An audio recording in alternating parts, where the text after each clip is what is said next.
Czym się zajmujecie w mainie?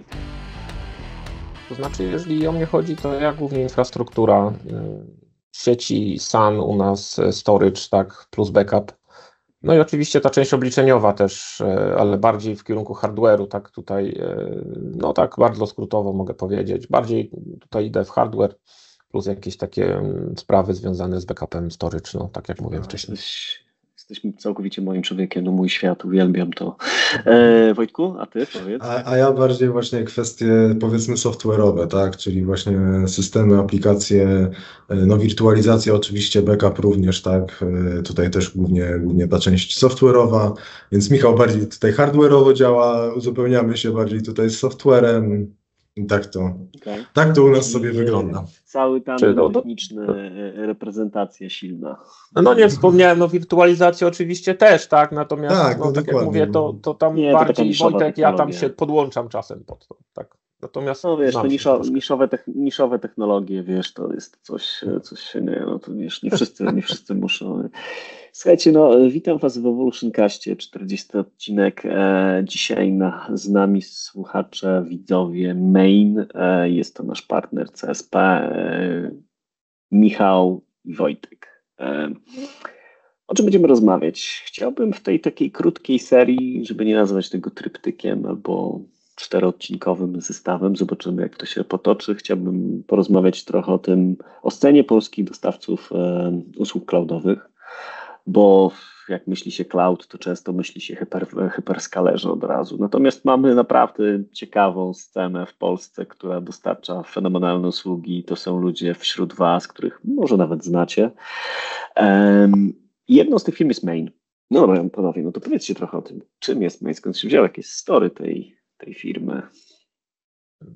Zresztą Main przede wszystkim tak historycznie, taki krótki rys, no to jest około 8 lat. Już jesteśmy. Na początku była podłoga, jakieś kolokacje dla klientów przede wszystkim, no ale okazało się, że to jest trochę mało i chcemy robić coś więcej, więc pojawił się vCloud, pojawił się multitenant, ogólnie ta chmura. No i to dalej było mało, tak? No więc te usługi oczywiście działały, klienci byli zadowoleni, natomiast to jak to klienci, klient zawsze chce więcej.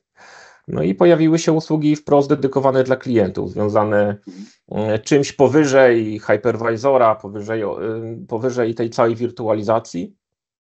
Klienci po prostu oczekiwali od nas tego, żebyśmy spróbowali poadministrować ich systemami. Tak? Wojtek się tym bardziej zajmuje, więc on może powiedzieć, jakie to są usługi, jak to wygląda. Natomiast ja jeszcze tylko powiem, że w Mainie tak to oczywiście, że hardware, że stawiamy na to, żeby to wszystko działało stabilnie, dobieramy odpowiednio komponenty naszego środowiska. Natomiast tutaj istotne jest to, że Main to przede wszystkim u nas ludzie. Tak? My stawiamy na to, żeby ludzie byli odpowiednio wytrenowani, odpowiednio przykładali uwagę do tego, co robią dla naszych klientów i budowali w ten sposób Maina, bo Main to przede wszystkim ludzie i ludzie to siła u nas, tak? Te usługi są dla nas kluczowe. Kluczowe jest właśnie to, żeby nasi klienci czuli, że mają u nas wsparcie tak naprawdę od początku do końca, bo my budujemy środowisko od początku do końca. Stawiamy, budujemy, wiadomo, szafa, serwery, kabelki, wszystko oczywiście robimy, natomiast ta część powyżej już tego hardware'u zaczynają się klienci i oni oczekują od nas tego wsparcia, żebyśmy ich wsparli na tym, czy to na początku wdrożenia, czy już po wdrożeniu. Generalnie Wojtek jeszcze może doda trochę na ten temat. Tak, no jakby tutaj dla nas najważniejsze jest to, żeby klient został zaopiekowany tak naprawdę od samego początku, tak, czyli od podstawowych rzeczy właśnie jak serwer, jakby moc obliczeniowa, tak, czy storage, po dodatkowe właśnie usługi typu administracja, wsparcie w rozwoju tego środowiska. Większość naszych projektów opiera się na tym, że jesteśmy w stałym kontakcie z klientem. Tak jakby wchodząc w jego infrastrukturę też proponujemy mu pewne rozwiązania, możliwości, żeby po prostu rozwijać to, polepszać zarówno jakby po pierwsze naszą infrastrukturę, bo to zawsze możemy nad czymś pracować, ale też każdą jakby pojedyncze małe środowisko klienta, które po prostu w których po prostu się pojawiają nowe usługi, jakieś dodatkowe rzeczy, tak? Czasami jest też tak, że klient do nas wychodzi z jakimś problemem już w trakcie pracy, tak? Współpracy. I wtedy po prostu wspólnie analizujemy, co tak naprawdę jest potrzebne. No i często jest tak, że kreujemy te usługi dla niego. Czyli można by powiedzieć, że wyrośliście z takiego sprzedawania metrów kwadratowych data center, orientując się, że sprzedaż metrów kwadratowych jest najbardziej beznadziejnym biznesem data center. Zbudowaliście usługi dodatkowe. I te usługi dodatkowe są dość szerokie. A pytanie mam tutaj, czy też działacie w obrębie klienta, czyli w jego data center, czy tylko w obrębie swoim? Wiesz co, zdarzają się takie projekty, gdzie klient jakby nie chciał zrobić tak naprawdę kolokacji, tylko dalej chciał utrzymywać własny data center, a na przykład mamy usługę na zasadzie właśnie zdalnego wsparcia i administracji, na przykład, nie wiem, SQL-em, tak, na przykład jakimś tam częścią aplikacji.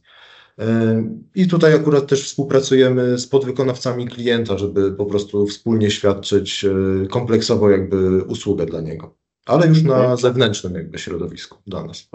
To znaczy dodam jeszcze tak, że wiadomo, że klienci oczekiwali od nas, że im wesprzemy właśnie w ich serwerowni, natomiast w kilku przypadkach skończyło się to w ten sposób, że klient, zauważając, jak to u nas działa, jak to jest poukładane, po prostu zmigrował się do nas i generalnie funkcjonuje już w oparciu o nasze zasoby, tak? Powiedzcie mi, bo 8 lat to sporo czasu w IT, wbrew pozorom, dla firm robiących gwoździe od 1300 lat, może to nie jest dużo, ale IT jednak rozwija się tak długo, nie, że to 8 lat sporo się zmieniło. Jak widzicie zmiany w tym rynku? Mówicie, że ludzie, że klient jest dla was najważniejszy. Jak widzicie zmiany w tym rynku przez te 8 lat? To znaczy, jak zaczynaliście versus teraz? Tutaj generalnie można by rzec, że oczywiście była jedna instancja vClouda, no i to generalnie było ten pierwszy szlif, który dokonaliśmy, żeby uruchomić właśnie usługi private cloud. Natomiast aktualnie zmierzamy do tego, aby uruchomić, bo mamy 2 ośrodki, to ważne, żeby wspomnieć, tak? Mamy 2 ośrodki, one praktycznie funkcjonują już od 6 czy 5 lat. Dokładnie w tej chwili nie oznaczę tego w czasie, natomiast generalnie są te 2 ośrodki i w oparciu o te 2 ośrodki dla naszych klientów oferujemy usługi DRaaS-owe oparte o jakieś tam replikacje storage'owe plus SRM-a, więc takich zabezpieczamy przynajmniej na razie. Natomiast jeżeli chodzi o to, co było, czyli jedna instancja, w tej chwili rozciągamy się już na 2 ośrodki, a ważne, żeby tutaj zaznaczyć, że dokładamy 3 ośrodek. Tutaj jest po prostu taki plan. Klienci też od nas tego oczekują, tak jak mówiliśmy, rozmawiamy z nimi. I raz, że ten ośrodek dodatkowo zabezpieczy nas, zabezpieczy klientów. Ponadto ważne, że my tutaj, może nie jest to nowość, natomiast planujemy uruchomienie już aktywnych klastrów storage'owych. Potrzebny jest do nas 3 ośrodek, żeby ustabilizować te usługi monitorujące, konkretnie świadka, tak? Bo to wiadomo, można robić na bazie jakiegoś quorum, Fiber Channel plus jakieś tam inne mechanizmy bazujące na stabilnym połączeniu jakimś pomiędzy ośrodkami LANowym, tak? Więc te witnessy, świadki też potrzebują stabilnego połączenia, dlatego też ten 3 ośrodek. To oczywiście umożliwi nam w niektórych przypadkach rezygnację z SRM-a i poprzez polityki ustawiane na klastrach VMware'owych zrezygnowanie wprost, tak? I utrzymanie tego RPO i RTO0. Tak? No, oczywiście mówię o większości wymagających klientów, bo niektórzy po prostu nie zdecydują się na coś takiego, bo im to jest niepotrzebne. Oczywiście backup 3.2.1, zdublowanie naszego już generalnie całego managementu też na 3 ośrodek, tak? Więc tam mamy takie plany dość ambitne.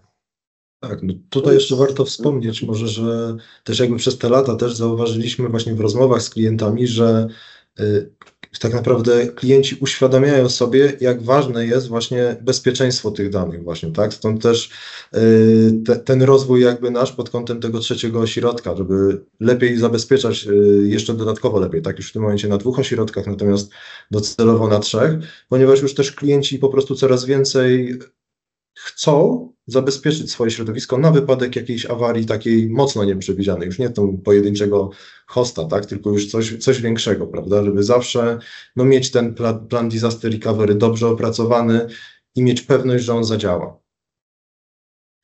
Dokładnie, wiesz, bo chciałem wam tu zadać pytanie, może nie nawet o rozwiązanie techniczne, tylko o to, czy widzicie przez te 8 lat zmianę w tej ewolucji myślenia klientów końcowych?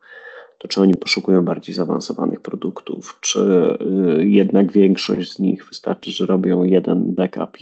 Jak to się rozkłada w waszym przypadku? To jest tak, że klienci oczywiście nabierają świadomości. Oglądają, no może nie do końca telewizję, tak, no ale czytają branżową prasę, przeglądają jakieś artykuły, nie wiem, czy na YouTubie, czy w innych streamingach. Są też webinary przecież, na przykład nasz, tak, który może tam wtłoczyć komuś do głowy jakieś ciekawe rzeczy. I tutaj właśnie klienci nabierają dodatkowych jakby przekonań związanych z tym, w którym kierunku pójść, czego ja oczekuję, czy mogę dodatkowo coś poprawić, jak się dodatkowo zabezpieczyć. No i z moich obserwacji to jest tak, że klienci, jeżeli już trochę urośli, to zaczynają myśleć o tym, żeby rozciągnąć się na 2 ośrodki, żeby zwiększyć dostępność tych systemów, tak? No bo bywają u klientów awarie, mniejsze, większe, bo awarie po prostu się zdarzają, zawsze będą, nie da się tego uniknąć po prostu, tak? To jest tylko sprzęt. Natomiast patrząc głównie, no to usługi związane z DRAS-em, to mówię, jak klient urośnie, ewentualnie nabierze tej świadomości, no i backup as a service też. Generalnie klienci zauważają, że warto się tam geograficznie z backupami gdzieś powynosić. Na przykład do nas, gdzie my tak naprawdę klientowi możemy zaoferować usługę polegającą na tym, że z ich backupów, jeżeli coś tam się rozleci kompletnie, tak, no to jest taki namiastka tego DRAS-a typowego, więc my ich z backupu odtworzymy temu klientowi te dane. Oczywiście może to chwilę potrwać, no ale ma tą pewność, że możemy mu to zapewnić, tak. Także backup as a service, składowanie backupu, wynoszenie backupu geograficznie, no i te usługi DRAS-owe. No oczywiście Wojtek jeszcze może dodać o konteneryzacji. To tam też takie usługi klienci są, te mikroserwisy też no, coraz częściej się pojawiają. Tak, coraz częściej się tego rodzaju zapytania pojawiają, natomiast jeszcze jeżeli chodzi tutaj o budowanie jakby o tą świadomość, to jest też to, że troszeczkę już rynek odchodzi jakby tak od tego, żeby trzymać tylko we własnym data center dane, tak, i tylko serwery u nas, prawda? Często też są to środowiska jakby hybrydowe, które pracują zarówno w środowisku klienta, jak i na przykład u nas. I w tym momencie jesteśmy w stanie sobie bardzo dobrze, po pierwsze, rozkładać zasoby. Wydajnościowo to, co jest potrzebne, to możemy do danego jakby ośrodka wtedy przenieść. Jak również po prostu pełną syntezę jakby działania tego, tak?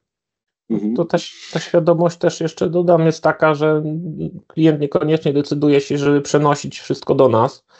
Wykorzystuje na przykład availability vCloudowe, gdzie tak naprawdę spokojnie część maszyn może sobie zabezpieczyć i na wypadek jakiegoś totalnego crashu z tych replik, które się pojawią na vCloudzie, może się uruchomić. Więc są klienci, którzy o tym rzeczywiście myślą, ale żeby to było jakieś mocno rewolucyjne, to nie. Tu bardziej głównie chodzi o ochronę zasobów i tej dostępności tych zasobów. Okej, czyli można powiedzieć, że macie kolokację, macie IaaS-a, macie Disaster Recovery as a Service w kilku smakach, macie Backup as a Service też w kilku smakach, czy to jest jednorodna usługa, którą oferujecie? W sumie można by rzec, że głównie bazujemy na Vimie, więc tak naprawdę no jest to jednorodna usługa, tak? Okej. Macie konteneryzację. Wojtku, opowiesz trochę o tym, jak to jest realizowane? Tutaj jeżeli chodzi akurat o konteneryzację, to rozwijamy ją tak naprawdę na bieżąco. Tutaj jeżeli chodzi o nasze usługi, bardziej też są, jeszcze uzupełniając tak, tą listę, mamy też PaaS-a i SaaS-a, tak, gdzie zajmujemy się albo właśnie administrowaniem całych środowisk klientów, albo po prostu też właśnie wybiorczymi usługami, czy to zabezpieczenie pod kątem load balancingu, czy baz danych, czy samych aplikacji, tak. Zdarza się też, że część na przykład stron po prostu też hostujemy, tak, w danym środowisku klienta. I no to są tego rodzaju też dodatkowe SaaS-owe usługi, które mamy.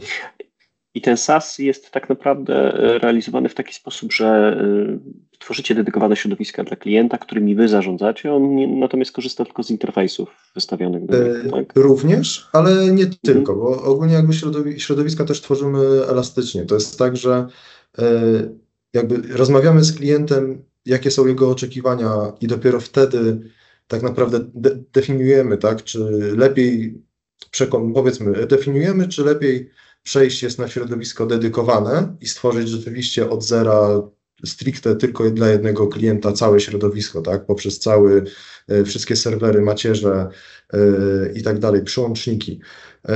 Czy po prostu uruchomić na przykład środowiska na vCloudzie jako na środowisku współdzielonym, ponieważ będzie to też dla niego dobre i wystarczające i po prostu też tańsze. Dużo tańsze, tak, oczywiście tańsze też, bo wiadomo, że to są zasoby współdzielone, ale w zupełności na przykład wystarczające dla klienta, tak?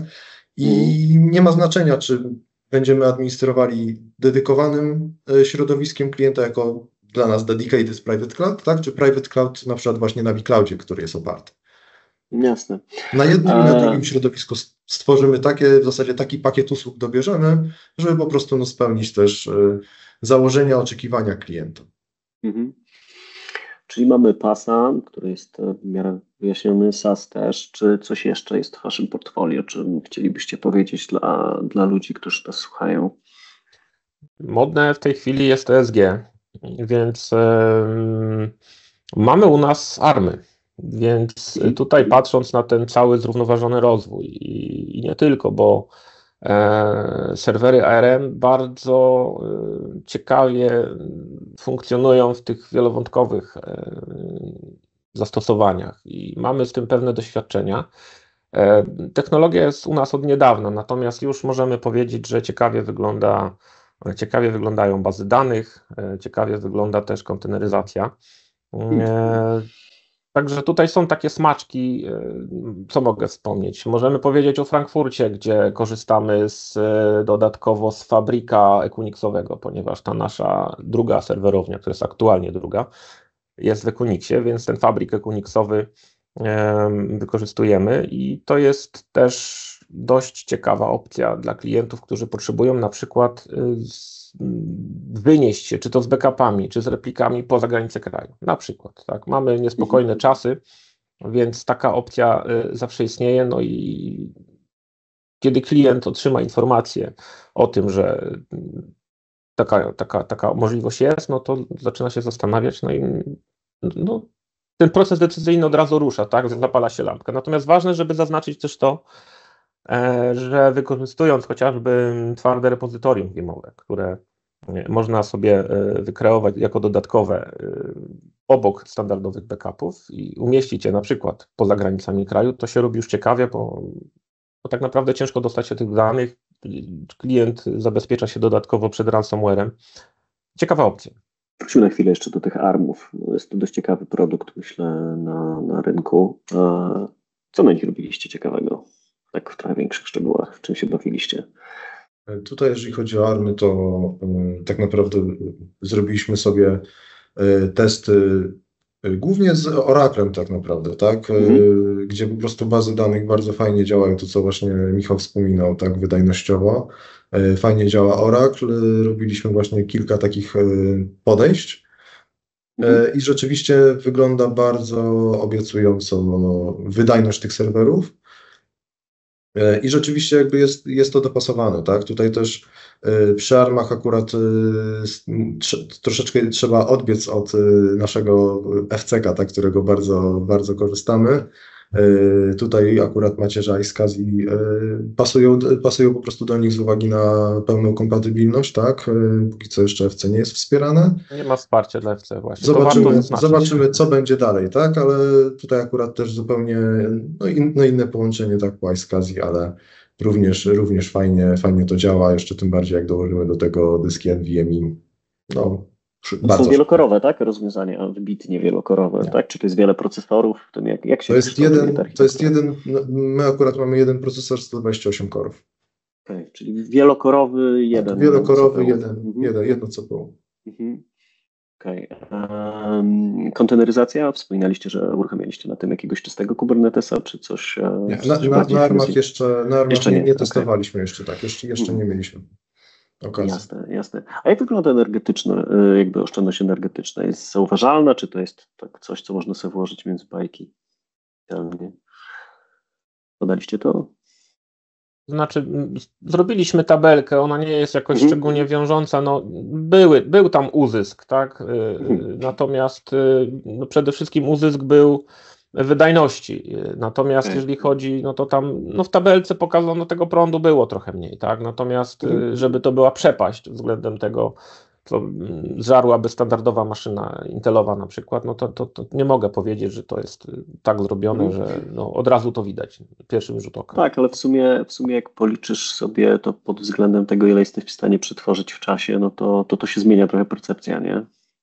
Tak, no, tutaj mamy 128 serwer do korów, serwera tak? jest inaczej, tak? Bo jeżeli weźmiemy 128 korów, żeby mieć fizycznych, tak? Przykładowo przy zwykłych serwerach intelowskich, no to więcej musielibyśmy mieć serwerów, więc realnie wydajnościowo możemy postawić przykładowo jeden serwer, więc tutaj ta, powiedzmy, oszczędność prądu, tak? Jest rzeczywiście na tym uzysk, tak? Także Intela trzeba by już skalować, tak? A tu mamy jedną maszynę. No tak to generalnie można powiedzieć. I ten uzysk pod tym kątem możemy nazwać, że to jest różnica. Tak? No ale tylko w ten sposób. Jasne. Dokładnie. Jednak zależy od dokładnego przykładu i z konkretnej konfiguracji, tak? Bo oczywiście, wiecie, skalowalne po prostu są takie rozwiązania, nie? Jestem ciekaw, dlatego że to jest coś, czym trochę, myślę, wyróżniacie się. I też warto to podkreślać, że dążenie w stronę technologii tego typu jest czymś ciekawym, jednak rynek skupia się w Polsce w większości przypadków na x86, takim standardowym i powiedzmy w wersji intelowych albo AMD w najwyższym przypadku. Natomiast wejście już w ARM w specyficzną, trochę inną strukturę procesorową jest ciekawą rzeczą. Tak już tu jesteśmy. Macie 2 data center, trzecie witnessowe. Czy trzecie data center w waszym wydaniu będzie też możliwość wstawiania workloadów klienta, czy to tylko jest tak naprawdę do waszej obsługi tej, powiedzmy, fizyki 2 DC? Znaczy myślę, że to głównie chodzi o zbalansowanie usług. No i oczywiście dywersyfikacji. No, nie ma, z tego co wiem, jakichś większych planów rozbudowy drugiego też ośrodka. Tam już troszeczkę jest. Więc ten trzeci, między innymi dlatego, tak, no to nie jest jakiś wiodący powód, natomiast myślę, że w trzecim ośrodku także będziemy świadczyć usługi dla klientów, natomiast też warto zaznaczyć, że ośrodki te 2, które w tej chwili mamy, one działają w Active dla klientów, także w każdej chwili przełączając się nie trzeba tam żadnych dodatkowych, czy to z LAN-em na przykład, tak, czy z SAN-em robić ruchu, przełączać, kombinować, po prostu to działa, tak, w każdej chwili maszyna przełączona. I oczywiście BGP, wszystkie usługi, które tam dla klientów należy skonfigurować, są skonfigurowane, działa to stabilnie i tak naprawdę tutaj no, jest to zrobione jak należy. Jakie macie plany rozwoju na najbliższe lata? No bo ten trzeci ośrodek już wybrzmiał. Gdzie chcecie, w którą stronę widzicie ten rozwój? Nasz rozwój to, można by powiedzieć, rozmawiamy z naszymi klientami i bardziej celujemy w kierunku zapewnienia usług naszym klientom. Oczywiście też proponujemy różne nasze możliwości modernizacji, czy to jakiegoś hardware'u, wprowadzenie, czy nowych usług, czy software'ów, które tam, czy to monitoringu, czy nie wiem, wydajnościowo, żeby coś podnieść, zmienić chociażby niektóre oprogramowanie. O tym może Wojtek bardziej. Natomiast jeżeli chodzi o te usługi, no to wsłuchujemy się, rozmawiamy, mamy cykliczne spotkania z klientami, bardzo często rozmawiamy na ten temat. Jeżeli klient sygnalizuje jakiś problem, no to proponujemy nowe usługi. I bardziej podążamy w tym kierunku, że to jest bardziej dla klientów niż dla nas. Nie narzucamy tej technologii. Oczywiście nie zamykamy się w taki sposób, że no działa, więc po co ruszać. Nie, no to nie jest jakby nasz model działania. Natomiast bardziej nazwałbym to w ten sposób, że jesteśmy dla klientów i to jest nasz rozwój, tak? Dokładnie. Tutaj też więcej usług związanych z bezpieczeństwem, tak? Też będziemy chcieli gdzieś proponować klientom z uwagi na też nowe tak naprawdę, tak, regulacje. No właśnie, jak się odnosicie do tego NIS-a, do DORY, jak to rezonuje w waszej komunikacji z klientami, w propozycji, którą chcecie im przedstawić? Tutaj pracujemy tak naprawdę nad tym, tak, żeby przygotowywać klientów pod to. No, niestety wdrożenie jest to, wiadomo, długomiesięczny, tak? Wielomiesięczny proces, tak? Który po prostu będzie trwał dość długo, natomiast no, tak naprawdę my też z naszej strony się jak najlepiej po prostu też pod to planujemy przygotować, żeby po prostu móc przeprowadzać tego rodzaju właśnie operacje z klientem. Mhm. Sieciowo jesteście gotowi, a te interconnectivity z klientem, czy jest jakiś standard, w którym pracujecie, czy znowu przyjmujecie jakby to, co klient przynosi z dobrym inwentarza? To zależy od klienta tak naprawdę. Jasne, to zależy od klienta. No, klient cloudowy, no to najczęściej jednak po internecie jakieś tam IP-seki. Jeżeli klientowi bardziej zależy i w dalszym ciągu też tniemy koszty, to też cloud, natomiast tutaj dostawiamy jakieś dedykowane łącze, żeby klient miał stabilne. No i ten site-to-site jakiś można, że tak powiem, skonfigurować. Wielu klientów po prostu bazuje na tym, że na poziomie jakiejś tam administracji ten klient-to-site im się przydaje, żeby coś tam pogrzebać w tych serwerach. No ale to generalnie, jeżeli mówimy o klientach wymagających bardziej, no to łącze już się pojawia dedykowane. Oczywiście z firewallami i tak dalej, no jakieś FortiGate'y może, czy inne bramy, firewall się pojawiają, no ale to już jest bezpośrednio decyzja klienta, w jaki sposób chce się zabezpieczać i dostawać do swojego środowiska. Natomiast tutaj nie ma mowy o żadnym internecie, zwłaszcza w przypadku dedyków. Jasne. Czy wspomniałeś o tym, Michał, że jakby dużo klientów rozpoczynało w takiej hybrydowej strukturze i na końcu drogi zrobiło taki całkowity onboarding do Was? Czy to jest częsty scenariusz? Czy widzicie to? Nie nazwałbym to częstym scenariuszem. Wiem, że tak jest. Po prostu z różnych powodów tak oczywiście może się stać. Czy to po prostu koszty, czy jakoś kadrowo, tak, bo wiadomo, utrzymywać ten sprzęt i też nakłady na jakieś szkolenia, bo to też różnie jest, ludzie się zmieniają, a tutaj jest ta stabilność w przypadku maina, że mamy ludzi, otrzymują wsparcie, czy to w modelu jakiegoś IaaS-a, czy nawet tego clouda, gdzie tak naprawdę zrzucają siebie całkowicie utrzymanie sprzętu, serwerowni, gdzie tak naprawdę wszystko jest po naszej stronie. To jest indywidualna decyzja klienta, jak to wygląda. Tak, też zdarzają się sytuacje, w których na przykład klient właśnie na początku ma środowisko hybrydowe, ale w momencie, gdy już dochodzi do przykładowo jakiegoś potrzeby upgrade'u sprzętu po swojej stronie, no to wtedy naturalnym, tak, pojawia się... Rozpatruje Was dokładnie, jako vendora, rozpatrywanie, dostawcy. czy przejść do nas, dokładnie, tak, z uwagi po prostu na to, że czasami no też ten punkt inwestycyjny w swoje środowisko i dalsze utrzymanie, to co Michał wspomniał, w pewnym momencie już przestaje być w pełni opłacalny, tak. Jeszcze tutaj takim determinantem tego jest oczywiście awaria, która może się komuś zdarzyć. I w zależności jak gruba była to awaria, tym decyzje są szybsze i bardziej kierujące uwagę w naszym kierunku, tak? Więc jak już klient zauważy, że to był problem, nie wiem, z macierzą, tak? Gdzie, nie wiem, częściowo stracił dane, bo się tam rajdy rozjechały, coś się dziwnego stało, bo nie wiem, ktoś nie dopatrzył dysków, nie powymieniał, czy jakieś inne związane z wydajnością na przykład, bo to też notujemy takie rzeczy, że klient, nie wiem, spłuk troszkę nie ma za bardzo na to, żeby ponieść te nakłady dodatkowe na rozbudowę środowiska, zwłaszcza, że nie wiem, to już są wiekowe graty i trzeba by wymienić wszystko tak naprawdę, żeby to działało wydajniej. No i patrząc w tabelki, no, okazuje się, że w wielu przypadkach ta uwaga kieruje się właśnie w naszym kierunku, bo jest i taniej i tak naprawdę nie trzeba ponosić dużych nakładów tych finansowych. Tak? Tak, no i też klient ma to, że może być spokojny wtedy, tak, że jeżeli jakby u nas świadczymy tę usługę, no to też kupuje sobie, powiedzmy w cudzysłowie, spokój, że to my zapewnimy, tak, że jeżeli coś się będzie działo, to my zapewniamy to bezpieczeństwo, tak. I z jednej strony przesuwa ryzyko na dostawcę, którym jesteście, a z drugiej strony pozwala potencjalnie swoim ludziom skupić się na wytwarzaniu tak naprawdę już jakichś produktów z tego wszystkiego, a nie tylko zarządzaniu tym, powiedzmy, middlewarem i hardwarem takim twardym. Cieszy mnie to, że ta świadomość w klientach w Polsce się buduje, to jest niezwykle ważne, bo jak jesteś młodym startupem, no to raczej nad tym się niespecjalnie zastanawiasz, natomiast jak jesteś zakładem, wieloletnim zakładem z bagażem doświadczeń na plecach, no to te rozmowy są troszeczkę inne, nie? Czym chcecie się wyróżnić na rynku? Co jest takiego, co chcielibyście pozostawić w głowie naszych słuchaczy, naszych widzów? Co wyróżnia Main od innych firm versus hyperskalerzy versus lokalni dostawcy?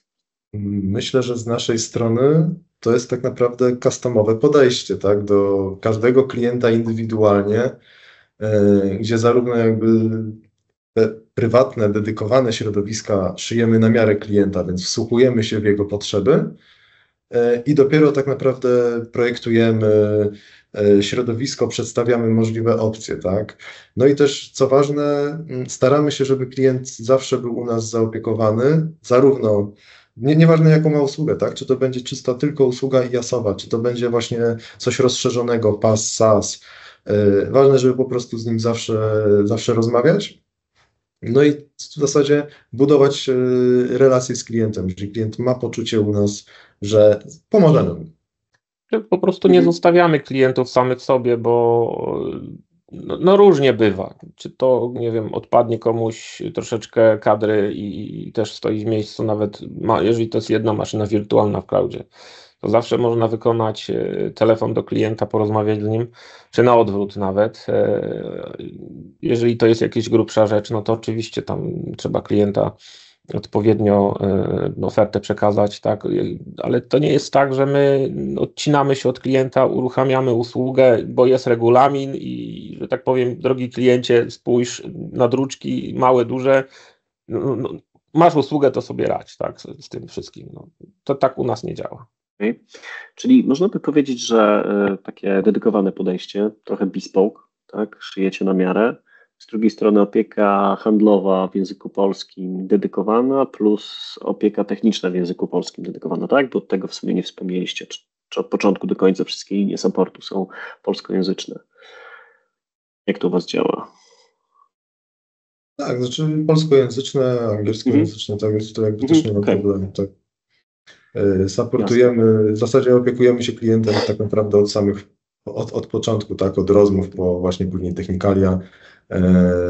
Zawsze właśnie tak. Też robimy w ten sposób, że z większością klientów, tak, też mamy spotkania takie cykliczne, na których po prostu, powiedzmy, informujemy się obustronnie, tak. Jeżeli na przykład klient ma jakiś temat do podjęcia albo do takiego konsultingu z nami, to po prostu na tego rodzaju spotkaniach sobie pewne rzeczy omawiamy i też wspieramy po prostu też merytorycznie klienta. Co można zrobić, jak zrobić i dopiero wtedy na przykład pracujemy dalej nad jakimś rozwiązaniem i jakimiś nowymi rzeczami. No to oczywiście dyskutujemy też problemy bieżące na tych spotkaniach. To nie tylko, wiadomo, tikeciarnia, że klient nam zgłasza, no ale jak się rzeczywiście pojawi jakiś problem kompleksowy, gdzie nie zawsze jest to bezpośrednio powiązane z naszą infrastrukturą, czy to wydajnościowo, bezpośrednio na maszynach wirtualnych. Jest ten styk po prostu, maszyna wirtualna, nasza infrastruktura. Bywało tak, że jasny problem nigdy, czy inaczej, nie było jasnego problemu, który wskazywałby, gdzie jest ten, to musieliśmy rzeczywiście z klientem podziałać i zdiagnozować problem. Także te spotkania takie z klientami może nie są codziennie, tak, co 2 tygodnie na przykład, gdzie dyskutujemy problemy, ale jest to bardzo istotne, nam to też pomaga, tak. Klient oczywiście zadowolony też, ale nam to też pomaga. Tak, tutaj jeszcze warto to uzupełnić o to, że to też nie jest tak, że jeżeli świadczymy na przykład usługę przykładowo administracji, tak, to że jakby zabieramy wszystko i musimy administrować całym jakby środowiskiem, tak. Tutaj też działamy też na takim poziomie, że częściowo na przykład dzielimy się administracjami w zależności od po prostu potrzeb klienta, prawda. Jeżeli na przykład klient nie czuje się mocno w jakiejś dziedzinie, możemy to po prostu od niego w jakiś sposób przejąć, zdjąć mu z głowy, powiedzmy, ten problem, tak? A klient może się skupić na administrowaniu tam swoją częścią środowiska. Więc tutaj mamy też dość elastyczne podejście, co może nas wyróżnić. Jasne. Jaki, tak sobie myślicie o tym, największy sukces techniczny, jaki mieliście ostatnio? Jaki z Waszej perspektywy? Co się Wam udało takiego ciekawego zbudować, stworzyć, skonfigurować w ostatnim czasie? Trudno powiedzieć. Myślę, że każdy klient, którego, tak powiem, uruchomimy, tak, jest dla nas jakimś sukcesem, bo nie ma takich samych klientów. Zawsze są nowe doświadczenia, zespół zbiera te doświadczenia. Nowe technologie przede wszystkim, które